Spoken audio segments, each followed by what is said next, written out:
بسم اللہ الرحمن الرحیم۔ السلام علیکم۔ روبن نے موبی سے کہا، ہمیں امیر مصر سلطان صلاح الدین ایوبی کے متعلق بہت چکنا رہنا ہوگا۔ اس وقت اسلامی قوم میں یہ صرف واحد شخص ہے جو صلیب کے لیے خطرہ ہے، ورنہ اسلامی خلافت ہمارے جال میں آتی چلی جا رہی ہے۔ شائمن کہتا ہے کہ مسلمان اتنے کمزور ہو گئے کہ اب ان کو ہمیشہ کے لیے اپنے پاؤں میں بٹانے کے لیے صرف ایک پل کی ضرورت ہے، مگر اس کا یہ عزم محض خوش فہمی ثابت ہوا۔ مجھے یہاں رہ کر ایوبی کی کمزور رغم دیکھنی ہے، اور تمہیں 5 آدمیوں کے ساتھ مل کر سڈانی لشکر کو برکانا اور بغاوت کرنی ہے، اور نہایت ضروری یہ کہ ایوبی زندہ نہ رہے۔ اگر وہ زندہ رہے تو ہمارے اس قید خانے میں زندہ رہے جہاں وہ عمر کے آخری گھڑی تک سورج نہ دیکھ سکے اور رات کو آسمان کے سے ایک بھی تارہ نظر نہ آئے۔ تم لوگ اپنے اپنے خیمے میں جاؤ اور اپنی 6 لڑکیوں کو ان کا کام سمجھا دو۔ انہیں خاص طور پر ذہن نشین کرا دو کہ اس آدمی کا نام علی بن سفیان ہے، جسے ریشمی بالوں، شربتی آنکھوں اور اتنے دلکش جسم سے ایسا کام کرنا ہے کہ سلطان صلاح الدین ایوبی کے کام کا یہ شخص نہ رہے، اور اگر ہو سکے تو اس کے اور سلطان صلاح الدین ایوبی کے درمیان ایسی غلط فہمی پیدا کرنی ہے کہ وہ ایک دوسرے کے دشمن ہو جائیں۔ تم سب اچھی طرح جانتی ہو کہ 2 مردوں میں غلط فہمی اور دشمنی کس طرح پیدا کی جاتی ہے۔ جاؤ، لڑکیوں کو مکمل ہدایت دے کر کرسٹوفر کے پاس پہنچو، اسے میرا سلام کہنا، اور یہ بھی کہنا کہ تیرے تیر کو ایوبی پر ہی آ کر ختم ہونا تھا۔ اب اس گناہ کا کفارہ ادا کرو، اور جو کام تمہیں سونپا گیا ہے وہ 100% پورا کرو۔ روبی نے مووی کے بالوں کو چوم کر کہا، تمہیں اس کام کے لیے اپنی عزت بھی قربان کرنا پڑے گی، لیکن خدا یسوع مسیح کی نظروں میں تم مریم کی طرح قنواری رہو گی۔ اسلام کو جڑ سے اکارنا ہے۔ ہم نے یروشلم لے لیا ہے، مصر بھی ہمارا ہوگا۔ موبی روبن کے بستر سے نکلی اور خیمے کے پردے کے پاس جا کر پردہ اٹھایا۔ باہر جھانکا، اندھیرے میں اسے کچھ بھی نظر نہ آیا۔ باہر نکل گئی اور خیمے کی اونٹ سے دیکھا کہ سنتری کہاں ہے۔ اسے دور کسی کے گنگنانے کی آواز سنائی دی۔ یہ سنتری ہی ہو سکتا ہے۔ موبی چل پڑی، درختوں سے گزرتی قدم قدم پر پیچھے دیکھتی وہ ٹیلے تک پہنچ گئی اور اپنے خیمے کا رخ کر لیا۔ نصف راستہ طے ہو گیا تھا کہ اسے 2 آدمی کی دبی دبی باتوں کی آواز سنائی دینے لگی۔ یہ آوازیں اس کے خیمے کے قریب معلوم ہوتی تھی۔ اسے یہ خطرہ نظر آنے لگا کہ سنتری نے معلوم کر لیا ہے کہ ایک لڑکی غائب ہے، اور وہ کسی دوسرے سنتری یا اپنے کمانڈر کو بلا لایا ہے۔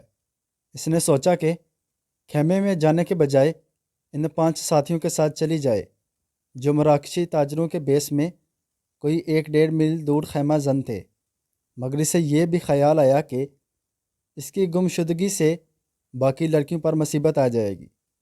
وہ تھی تو چلاک، پھر بھی ان پر پابندیاں سخت ہونے کا خطرہ تھا۔ ان کا کوئی چارہ کار بھی نہ تھا۔ موبی ذرا اور آگے چلی گئی تاکہ ان دونوں کی باتوں کو سن سکے۔ ان کی زبان وہ سمجھتی تھی، یہ تو اس نے دھوکہ دیا تھا کہ وہ سسری زبان کے سوا کوئی بھی زبان نہیں سمجھتی۔ 2 آدمی خاموش ہو گئے۔ موبی دبے پاؤں آگے بڑھی۔ اسے بائیں طرف قدموں کی آہٹ سنائی دی۔ اس نے جھانک کر دیکھا، درختوں کے درمیان اسے ایک سایہ جو کسی انسان کا تھا نظر آتا۔ اس نے رخ بدل لیا اور ٹیلے کی طرف آنے لگا۔ موبی کوئی خطرہ مول نہیں لینا چاہتی تھی۔ وہ ٹیلے پر چڑھنے لگی۔ ٹیلا اونچا نہیں تھا، فوراً ہی اوپر چلی گئی۔ وہ تھی تو بہت ہوشیار، لیکن ہر انسان ہر قدم پر پوری احتیاط نہیں کر سکتا۔ وہ ٹیلے کی چوٹی پر کھڑی ہو گئی۔ اس کے پس منظر میں ستاروں سے بھرا ہوا آسمان تھا۔ سمندر، صحرا کی فضا رات کو آئینے کی طرح شفاف ہوتی ہے۔ درختوں میں جاتے ہوئے آدمی نے ٹیلے کی چوٹی پر ٹنڈومان درخت کے تنے کی طرح ایک سایہ دیکھا۔ موبی نے پہلو اس آدمی کی طرف دیکھ کر دیا۔ اس کے بال کھلے ہوئے تھے جنہیں اس نے اپنے ہاتھ سے پیچھے کیا۔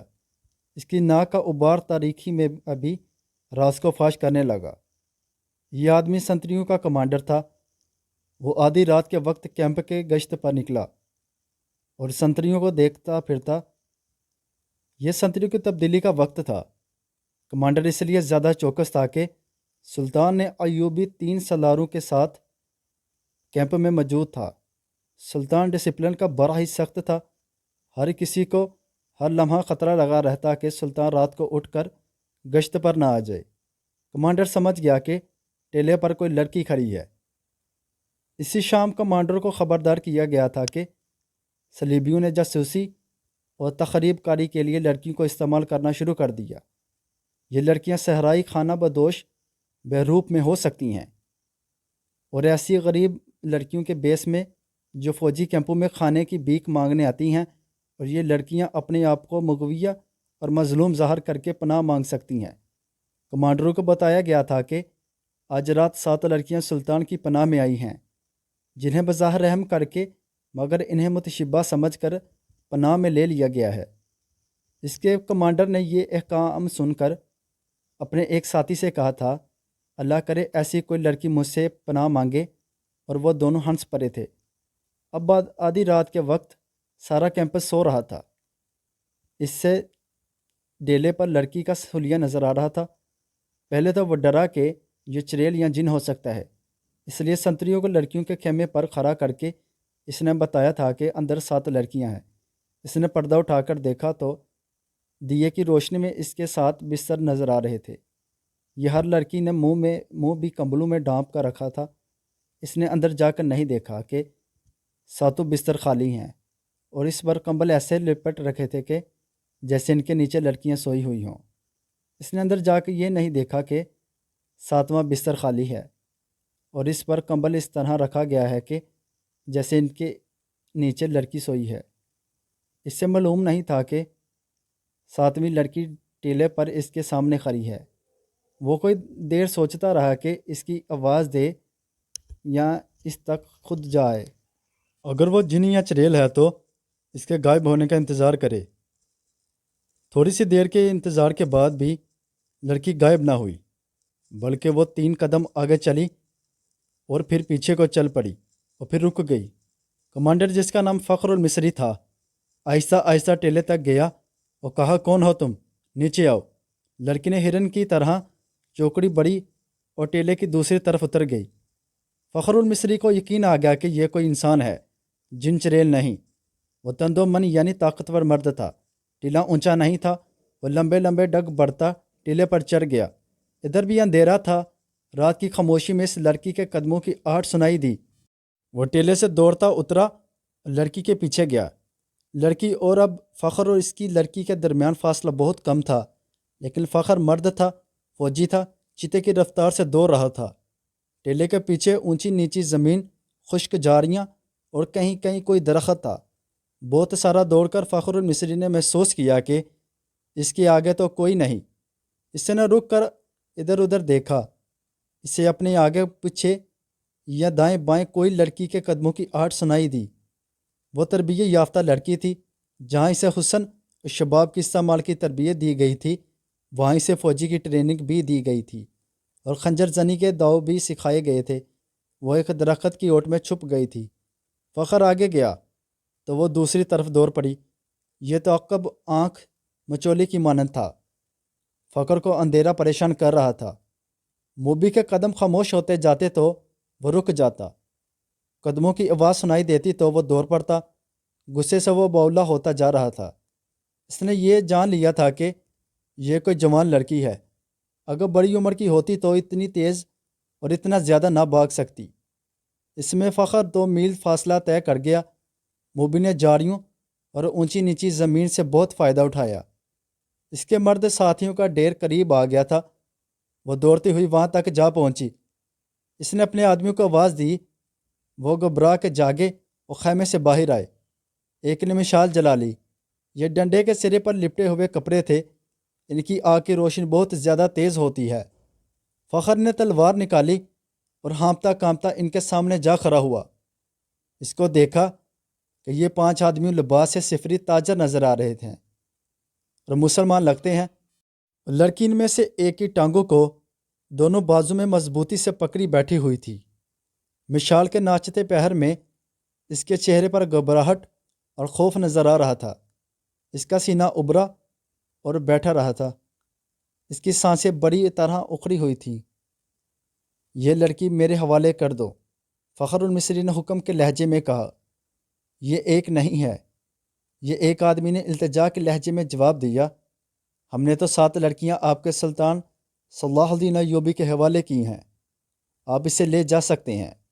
موبی نے اس کی ٹانگوں کو اور مضبوطی سے پکڑتے ہوئے اور روتے ہوئے اور خوف زدہ لہجے میں کہا، میں اس کے ساتھ نہیں جاؤں گی۔ یہ لوگ عیسائیوں سے زیادہ وحشی ہیں۔ ان کا سلطان انسان نہیں، سانڈ ہے، درندہ ہے۔ اس نے میری ہڈیاں بھی توڑ دی ہیں، میں اس سے بھاگ کر آئی ہوں۔ کون سلطان؟ فخر نے حیران ہو کر پوچھا۔ وہی جسے تم صلاح الدین ایوبی کہتے ہو، موبی نے جواب دیا۔ وہ اب مصر کی زبان بول رہی تھی۔ یہ لڑکی جھوٹ بول رہی ہے، فخر نے کہا، اور پوچھا، یہ کون ہے؟ تمہاری کیا لگتی ہے؟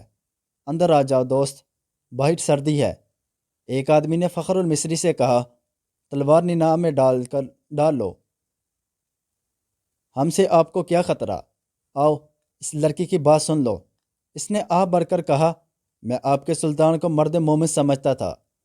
خوبصورت لڑکی دیکھ کر وہ ایمان سے ہاتھ دھو بیٹھا، اور باقی 6 لڑکیوں کا بھی یہی حشر کر رہا ہوگا جو حشر اس بیچاری کا کیا۔ موبی نے کہا کہ شام کو ان بیچاریوں کو اپنے خیمے میں لے گئے تھے اور انہیں بے سود کر کے خیمے میں ڈال دیا۔ وہ خیمے میں بے ہوش پڑی ہیں۔ فخر المصری تلوار نینام میں ڈال کر ان کے ساتھ خیمے میں چلا گیا۔ اندر جا کر بیٹھے تو آدمی نے آگ جلا کر قہوے کے لیے پانی رکھا اور اس میں جانے کیا کچھ ڈالتا رہا۔ دوسرے آدمی نے فخر المصری سے پوچھا کہ اس کا رتبہ کیا ہے؟ اس نے بتایا کہ وہ کمانڈر عہدے دار ہے۔ انہوں نے اس کے ساتھ بہت سی باتیں کی۔ انہوں نے اندازہ کر لیا کہ یہ شخص عام قسم کا سپاہی نہیں اور ذمہ دار فرد ہے، ذہین اور دلیر ہے۔ ان لوگوں میں سے ایک کرسٹوفر تھا۔ فخر کو 7 لڑکیوں کی بالکل وہی کہانی سنائی جو انہوں نے سلطان صلاح الدین ایوبی رحمۃ اللہ علیہ کو سنائی۔ انہوں نے فخر کو یہ بھی بتایا کہ سلطان صلاح الدین ایوبی نے ان کے متعلق کیا کہا تھا۔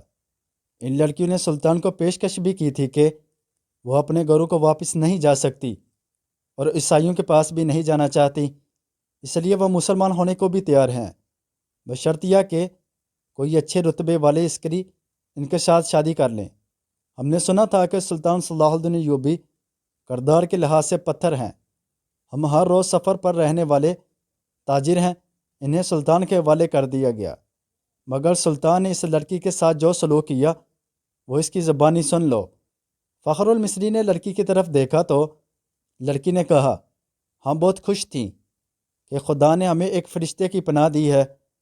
سورج غروب ہونے کے بعد سلطان کا ایک محافظ آیا اور مجھے کہا کہ سلطان بلا رہا ہے۔ میں باقی 6 لڑکیوں کی نسبت زیادہ خوبصورت ہوں۔ مجھے توقع نہیں تھی کہ تمہارا ایوبی بڑی بری نیت سے بلا رہا ہے۔ میں چلی گئی۔ سلطان صلاح الدین ایوبی نے شراب کی صراحی کھولی، ایک پیالہ اپنے آگے رکھا اور ایک مجھے دی۔ میں عیسائی ہوں، شراب 100 بار پی ہے۔ بحری جہاز میں عیسائی کمانڈروں نے میرے جسم کو کھلونا بنا کے رکھا تھا۔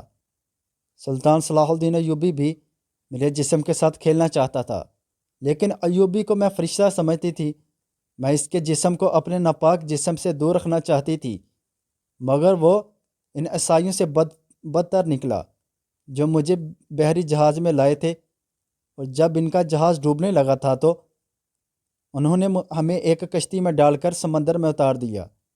ان میں سے کسی نے ہمارا ساتھ نہ دیا۔ ہمارے جسم درد سے ٹوٹے ہوئے اور ہڈیاں چٹکی ہوئی تھیں۔ خدا نے ہمیں بچا لیا اور اس آدمی کی پناہ میں پھینک دیا جو فرشتے کے روح میں درندہ ہے۔ مجھے سلطان نے ہی بتایا تھا کہ میرے ساتھ کی باقی 6 لڑکیاں اس کے سلاروں کے خیمے میں ہیں۔ دوستو، اگر آپ کو یہ آج کا پارٹ اچھا لگا ہو تو چینل کو لائک کر دیں، سبسکرائب کر دیں اور ایک اچھا سا کمنٹ کر دیں اس کے متعلق۔ اگر نیکسٹ پارٹ آپ دیکھنا چاہتے ہیں تب بھی اس کے متعلق ایک خوبصورت سا کمنٹ کر دیں اور بیل آئیکن کو پریس کر دیں تاکہ آنے والا نیا پارٹ آپ کے پاس بآسانی پہنچ سکے۔ شکریہ۔